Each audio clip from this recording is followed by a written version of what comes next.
unononoka kuita kunge kamba. Ndoda kukutora tenda kwedu kumba, usade kuramba baby haikona kujamba. Ndoda uye uite makoti, anatsana vauye nana poki. Tonosana yedu kumufombi, handifenda kupa rudo rweteni bondi. She's so hot, tandikuda shikuda uine kashoti. Hausi msombo asi utori koti, pauri kunotongwa nyaya unge mkoti.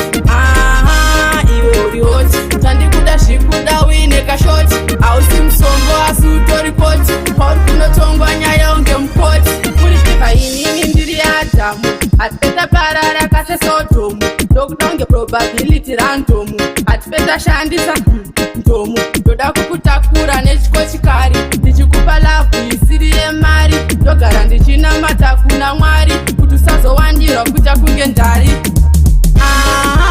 She's so hot, tandikuda zvikuda uine kashoti. Hausi msombo asi utori koti, pauri kunotongwa nyaya unge mukoti.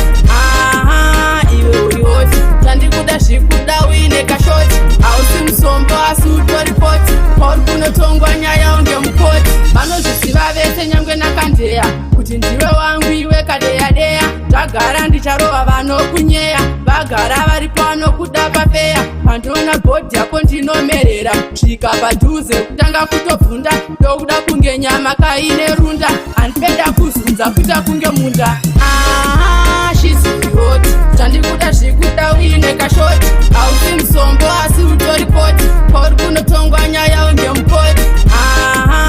Iwe uri hoti, tandikuda zvikuda uine kashoti. Hausi msombo asi utori koti, pauri kunotongwa nyaya unge mukoti. Anondona zvangu ndichifamba, unononoka kuita kunge kamba. Ndoda kukutora tenda kwedu kumba, usade kuramba baby haikona kujamba. Ndoda uye uite makoti, anatsana vauye nana poki. Tonosana yedu kumufombi, handifenda kupa rudo rweteni bondi. She's so hot, tandikuda zvikuda uine kashoti. Hausi msombo asi utori koti, pauri kunotongwa nyaya unge mukoti.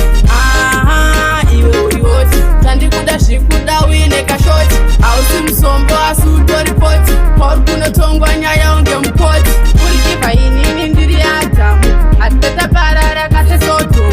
Ndokuda unge probability randomu, hatipeta shandisa ndomu.